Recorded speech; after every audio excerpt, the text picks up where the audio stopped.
That was the people. And the tares were there too.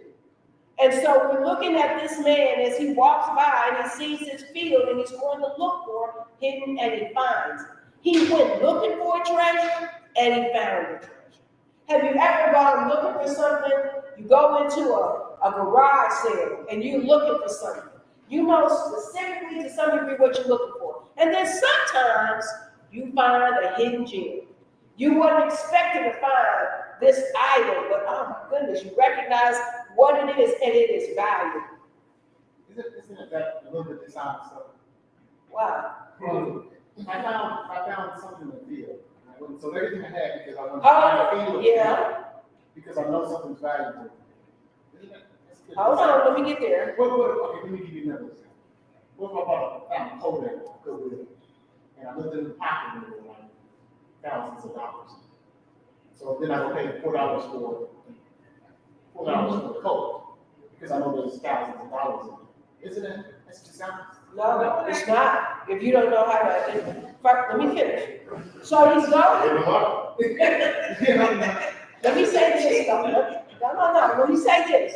This isn't a finders keepers. Yeah. It ain't a finders keeper, lose your weeper. Is that what it is? Yeah, you lose your weepers. Yeah, it ain't none of that.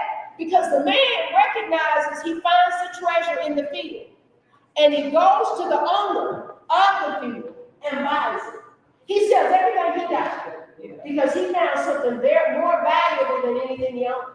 Whatever he found in that field was more valuable than anything he owned. It was so valuable, he sold everything. He was totally committed with everything he had. He sold it to buy the field. Now, if I'm going to you and I'm going to buy what you got at your garage sale, and if you didn't check the field and you put it out there for sale, then you don't see that as something valuable.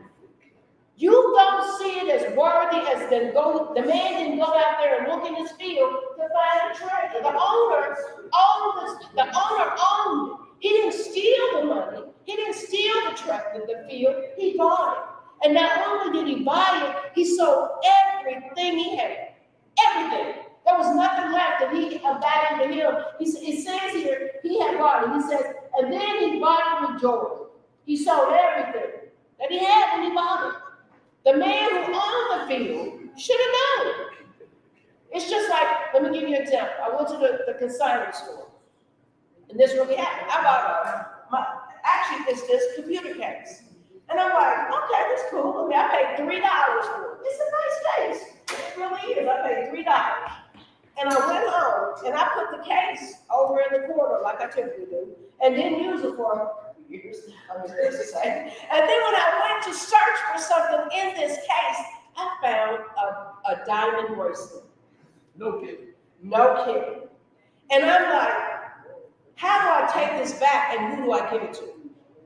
Because if I go back to the thrift store, they don't have where the jewelry came from because they no longer have even a record of this being there. All they do is take it in, put a price on it, and they don't really know who drops it off. So, but this man that he encountered went to the owner and said to him, I want that field.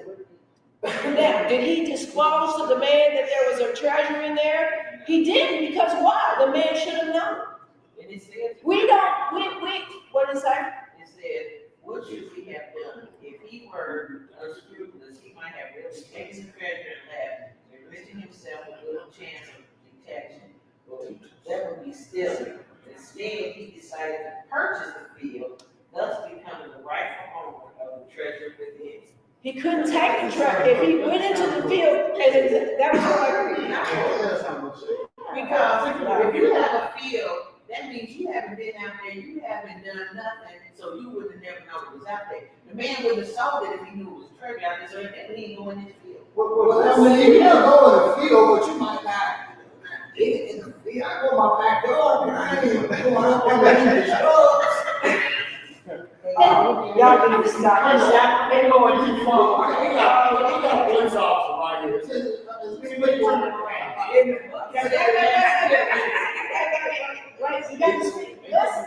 Let's speak one at a time because we do have an interpreter. What does a police officer say? Since we got a police officer in the room, and he's an honest police officer, whether we honor very well, what will he say? It's legal. I see the issue with kind of feeling like it's not. Honesty. He talked to be quiet, he's scared of her. Yeah. Which It's is- just, I get your point completely that it's legal. He did nothing wrong on that end. But again, I see your point. It kind of feels like he should have. So how- Let me turn it around. What if it was a former dump site? And it chemicals all in the land that they couldn't grow anything. And the guy didn't tell him when he sold it. That's happened before. It's the Oh, same it thing. happens all the time. So he didn't disclose, neither one of them disclosed. Like that. He got the treasure, he didn't disclose that his land was landfill. I mean, to me, both of those are not right. I think we should have disclosed that. You're looking at it from the perspective that, remember last week, the man, what if it's this field that we talking about, and there's so many tares in the field, the man ain't even trying to separate them out. He doesn't see the value of the wheat and the tares being in there together. He doesn't want to decide which one to keep, so he just sells the field. He sold the field, he bought the field, he found the treasure, the man owned it, and the man, if the man didn't go back and look for the treasure, it's on the man. But that's the problem. Listen, the point behind this is we have no idea how valuable we are. We don't know how valuable we are. We have no clue of how we are perceived. In this metaphor, God has given us an example of how valuable we are and how valuable He is. So you're exactly right. We can look at this being God looking down on humanity, and we have no idea because He had to come back and buy us back from the owner we gave ourselves to, which would have been the evil one, when we were deceived when Adam was deceived. So then God comes and sends His Son, and He buys us back by the blood that Jesus shed. Did He ask Him? No. Remember, the field are those people that are good at, the field is the world. So when He comes down to get us, He comes down to get us and prepared to pay whatever it costs. And He's taking whatever is in the field. But He sees the value of the field. He sees what's the treasure, just like us. We look at all of our lives, we live to retire. And we forget about the value of having relationships with people. And so when we are ended up, we end up with nothing. We don't recognize that money is not the end and all of everything.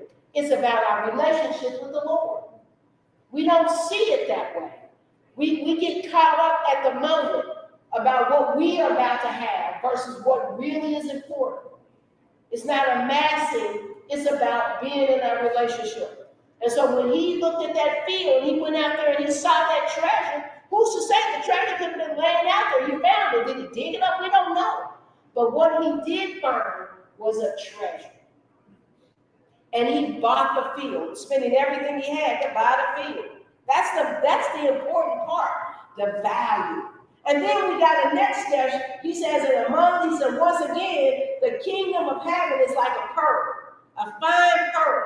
See, He's touching all areas. We got a man that we don't even know who He is. He's just a man walking by a field. We could say he was trespassing. We could have said that. Why is he in that man's field digging up and finding treasure? But he found one.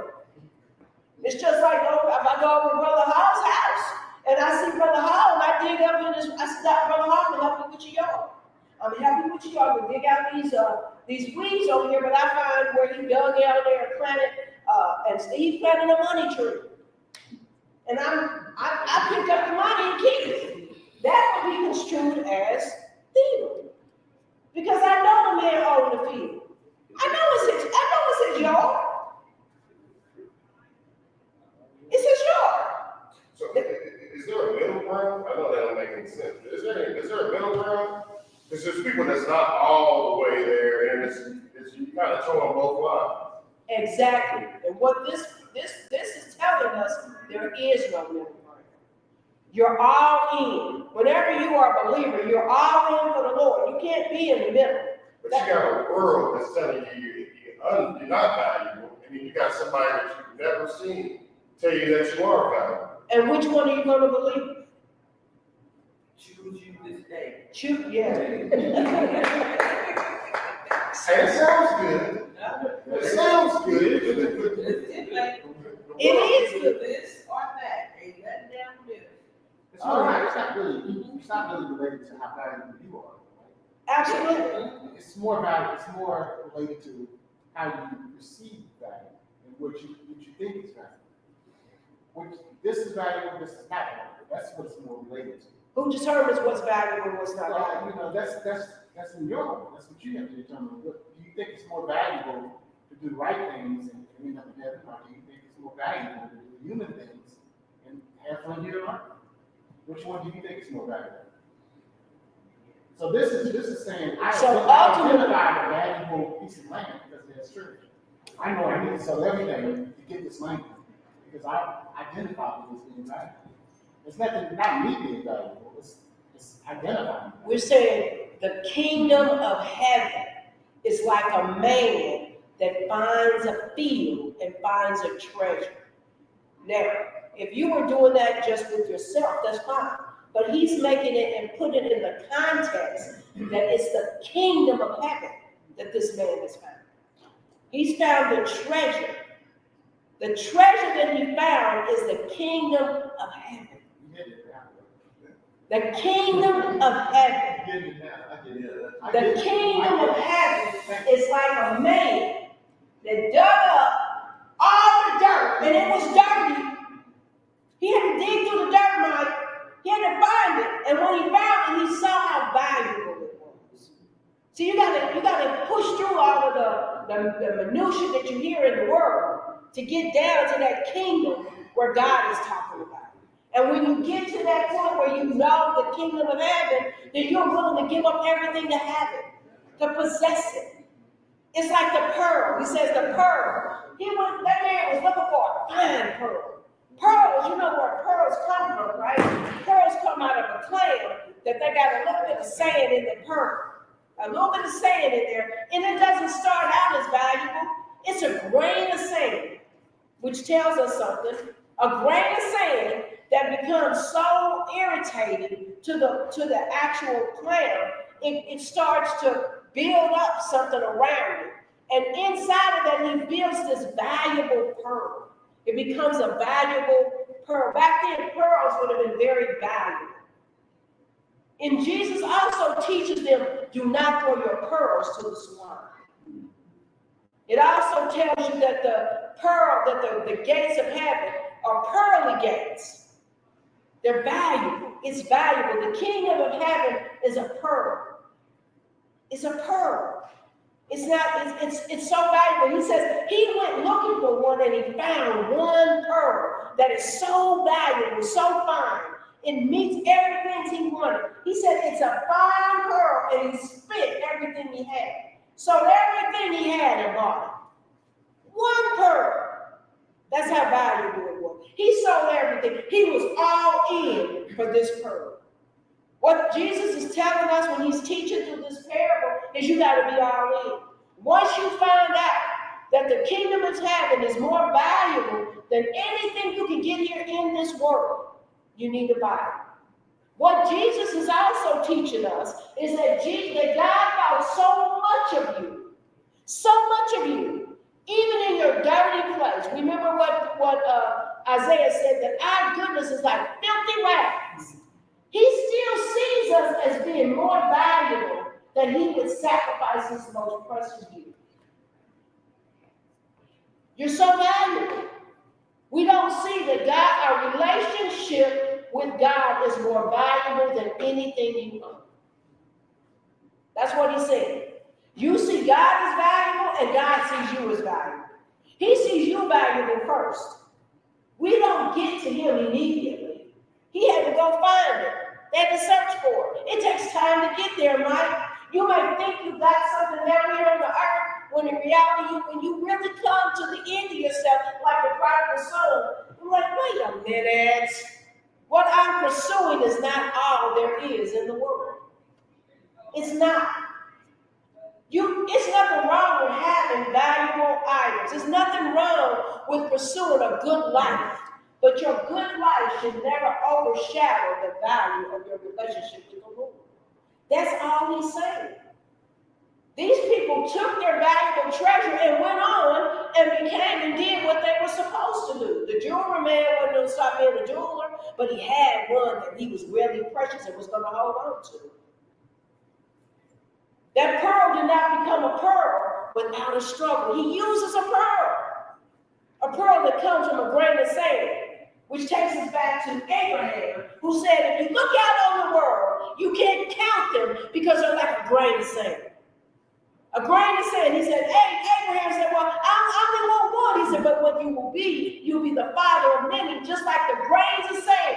And so he took the grains of sand and made them precious pearls. Grain of sand.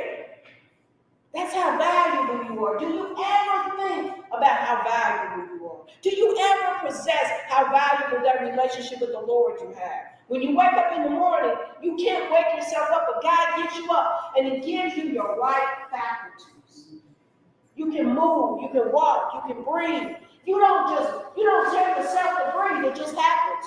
You don't tell yourself to see, it just happens. It just happens. Your heart beats on its own because God has seen you to be valuable. How did God form us out of this dust in the ground? And we got all of these intricacies that God does with us. The value that He sees in you. What He pours into you is so valuable. You are earthen vessel. That's what he calls us over in Corinthians, Paul. He says you are an earthen vessel, a treasure in earthen vessel. That body of yours, it's not that body, but that very heart of yours, where that word is sown into it, and it becomes so much important. And then what you do is go out and spew that value everywhere you go. You just take it everywhere you go. It says the man with joy, he went on his way after he bought it. He was happy he spent all of his money. It was worth it to him.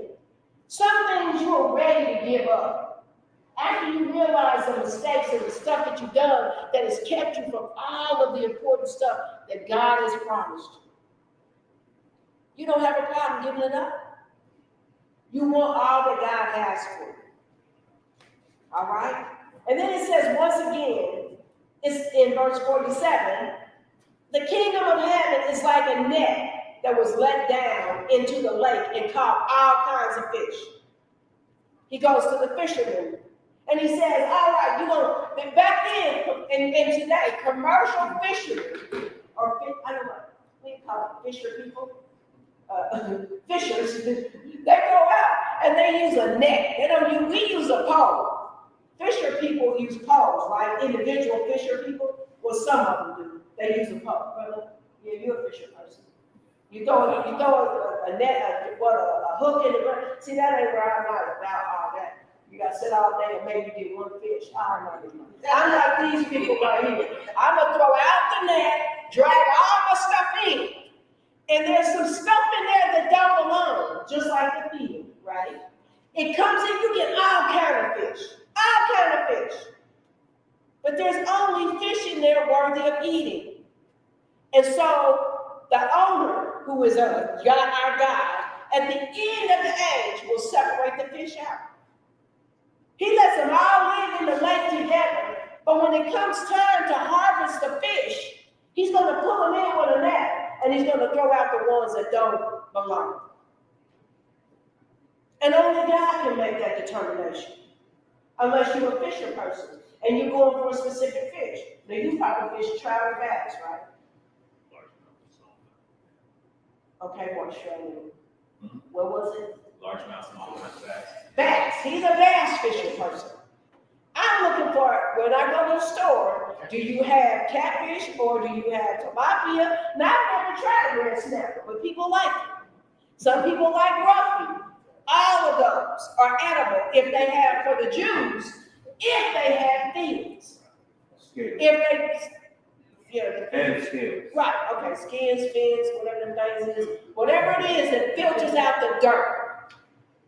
If you get see, Jewish people can't eat catfish because it doesn't have, it's a body feeder. Huh? They're scavengers. They're scavengers. They're scavenger fish. They eat whatever's down there. No scales. And no scales. And they don't have it. So they don't eat them. But what God is saying right here, I'm taking everything that I perceive as good. See, God is the one that perceives what's good. He's going to take you whether you eat catfish or not. Because you are a believer. That's his decision. I got to hurry up. I got a question.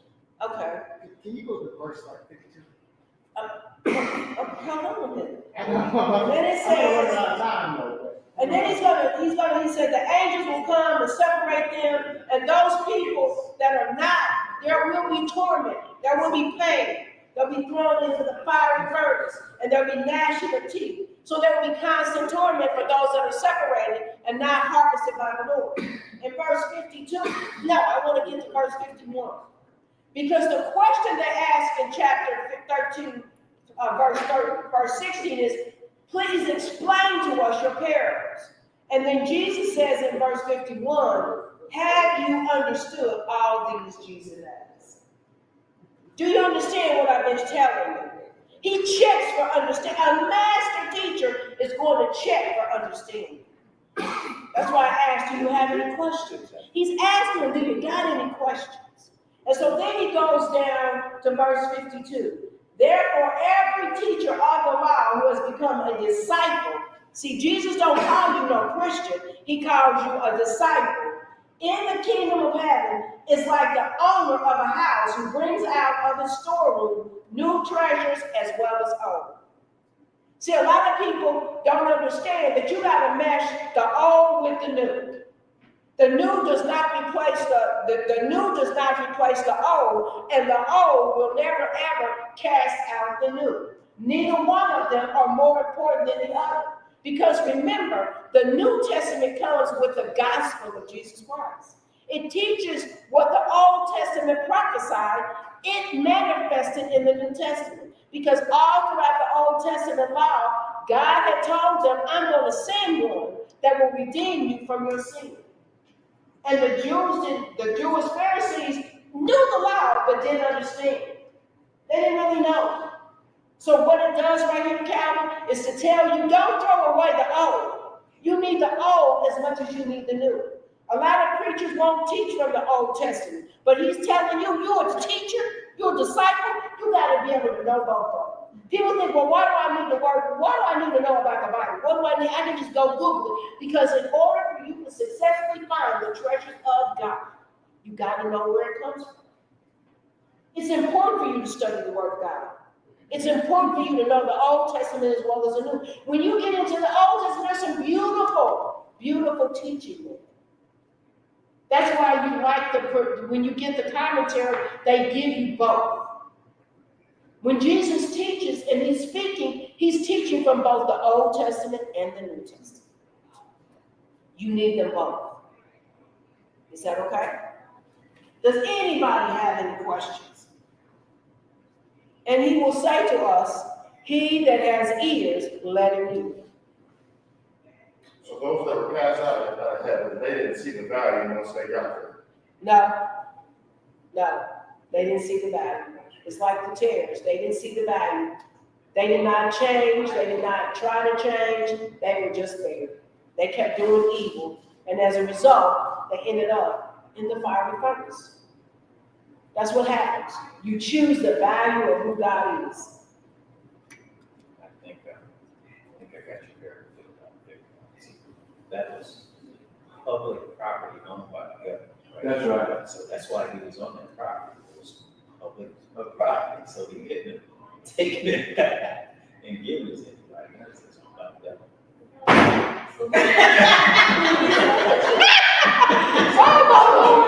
He said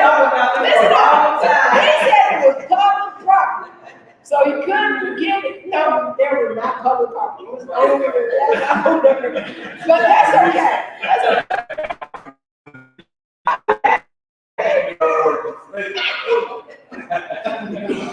That was a good one. You got to give you a point for that.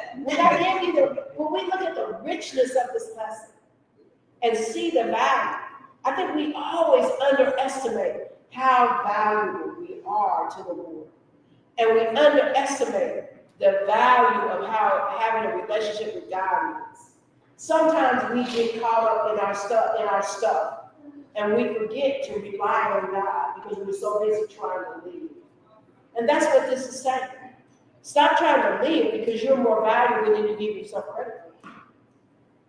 God sacrificed the greatest gift he ever had. We know that Jesus was never going to die, but he died in the sense that his physical body died on that cross. Just like us, we will never die fully.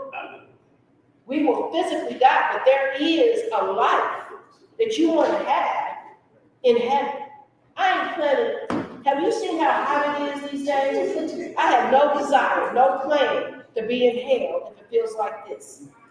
You know, I think about the song that we sing to teach little children. Jesus loves me. This I know. I like that part where it says, this I know. And then it says, for the Bible. And how are you going to know? They tie it directly to the Word of God. Yeah. They tie it to the Word of God. You really will not know how valuable you are without His Word. That's right. That's right. All the stuff that the world has gone through, and God still desires to have us. He didn't create us because He had to. He created us because He wanted to. You know, I see what's happening in our days now to our children. And it's kind of frightening to me. I don't know if you feel that way. But it's frightening. And I'm an old school teacher. And as school teachers, you have to teach more than the ABC. Oh, Because children come hungry. You have to feed them if they need it. And that's just like talking about Christian life too. But we have a job to do. We really do. We have our own children, but we have other children that we must take into our arms. And because so many children wake up in the morning, they don't have nothing to eat. And but it's when you think about if you ever taught school, you see a lot of things. It just breaks your heart. And that's why we go and, as many teachers, we buy clothing to keep in the closet, you know, the children who come and need it. But it's frightening when you think about what's happening today. Yeah, I've never heard It's worse than I've never heard a previous generation say that a previous generation was better, or the times we lived in were better. You understand what I'm saying? Oh, they have. Or the next generation was better. People have said that long ago. We didn't have this, we didn't do that. Like, that's always been the narrative of life. It's like it's getting worse. Is it really getting worse, or is it really getting worse? I mean, because we came from slavery for one. Like You know, it all is all relative, Michael. If you look at the way we do now, they were in Al Capone's days, they were shooting folks on the street, they were robbing banks, they were doing it. Now they do it a lot different. Today, we get robbed by a computer, we get robbed by our identities are being stolen. They just do it a little different. Nothing that we're experiencing right now is new. The intensity of how well you know about it, that's a whole other matter. Because now you get it immediately rather than 6 days later. You know what's happening around the world immediately as it's happening. And I think that's the context we're living in today. That's why it seems to be a lot worse than what it is. But there are some things that are happening. And it tells us in the Bible that it will get worse. It will be a time where there will be such atrocities that we have to be mindful of, okay? So what we see right now is bad, but it could be worse, trust me. I hate to shut this down, but we have to end our class right now. I want to thank you all. I hope you know how valuable this relationship we have in the Sunday school is. It's important for us as not only people of God, but how we relate to people outside of this room. The idea that I encourage you to bring other people to Sunday school is not because we want a massive group. We just want them to know what we know about the Lord. And that's what's really important. That's what really matters, okay? I'm going to ask Brother Steve to pray us out, if you will. And thank you again for coming. Let's pray. Dear Heavenly Father, we thank you for allowing us to gather once again in your name. We thank you for your grace, for your mercy, for your forgiveness, Father God. We ask that you go with us throughout this week, that we might hide your word in our heart, that we might not sin against you. Keep us lifted up, O Lord. These and other blessings I ask in Son's name. Amen. If you haven't signed up for your commentary, please do so. You can either select